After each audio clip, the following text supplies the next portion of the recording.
అందరినీ ఇక్కడికి రమ్మని ఆహ్వానించడం జరిగింది. వచ్చి ఈ కార్యక్రమాన్ని కవర్ చేస్తున్నందుకు మరొకసారి ధన్యవాదాలు తెలియజేసుకుంటూనే ఇక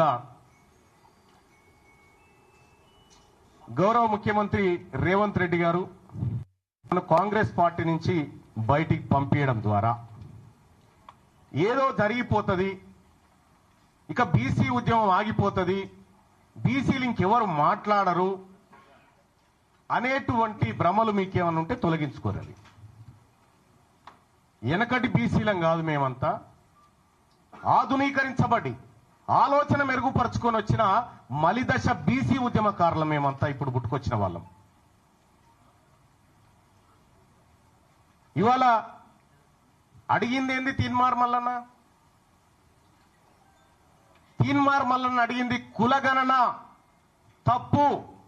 మీరు ఈ ప్రభుత్వం చేసినటువంటి కులగణన చిత్తు కాగితంతో సమానం, ఇది ఎందుకు పనికిరాదు, ఇది బీసీలను ప్రజలను మోసం చేస్తున్నటువంటి నివేదిక అని చెప్పి తగలబెట్టడం జరిగింది. నిజంగా తగలబెట్టడమే తప్పు అయితే, బీసీల మంచిని కోరి బీసీలకు న్యాయం జరగాలని కోరి తగలబెట్టడం తప్పైతే ఆ తప్పును ఇంకా 1000 సార్లు చేస్తా. కానీ ఇవాళ మీరే చెప్పిరు, భారతదేశానికి ఆదర్శవంతమైనటువంటి కులగణన మనం చేయబోతా ఉన్నాం, ఇది నా జన్మ సార్థకం అనేటువంటి డైలాగులు పెద్దగా కొట్టిరు. నేను కూడా చెప్పిన, కులగణన చేసే క్రమంలో ముఖ్యమంత్రి గారికి నేను కూడా సూచన చేసిన, 1931 తర్వాత అసలు మా తలకాయాలను లెక్కించినోడు లేడు కులాల వారీగా. మీరే మంచి కార్యక్రమం చేపట్టిరు.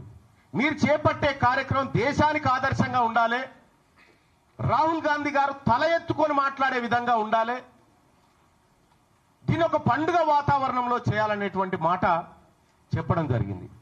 నిజంగా కులగణన సక్సెస్ చేయాలనేటువంటి ఆలోచన గనక రాష్ట్ర ప్రభుత్వానికి, అందులో ఉన్న అగ్రవర్ణాలకు నిజంగా ఉంటే, కులగణన ప్రారంభోత్సవమే వేడుకలాగా జరిగి ముఖ్యమంత్రి గారు ఆయన ఇంట్లో, మంత్రులు వాళ్ళ ఇళ్లలో, ఎమ్మెల్యేలు కాంగ్రెస్ పార్టీ నాయకులంతా ఎవరింట్లో వాళ్ళు మొదటి రోజు చేసుకొని సమాజానికి ఆదర్శంగా చూపించేటోళ్ళు.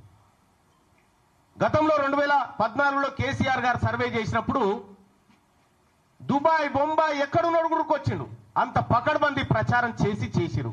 కానీ ఇవాళ తూతూ మంత్రంగా సమగ్ర కుటుంబ సర్వే అయిపోయే టైంకి, పీరియడ్ అంటే ఏది మొన్న చేసిన సర్వే అయిపోయే టైంకి ముఖ్యమంత్రి గారు పిలుచుకొని ఏదో తూతూ మంత్రంగా ఇచ్చినట్టు చేసిండు. ముఖ్యమంత్రి గారికే గంట నిర్లక్ష్యం ఉన్న తర్వాత మంత్రులకు నిర్లక్ష్యం ఉండదా?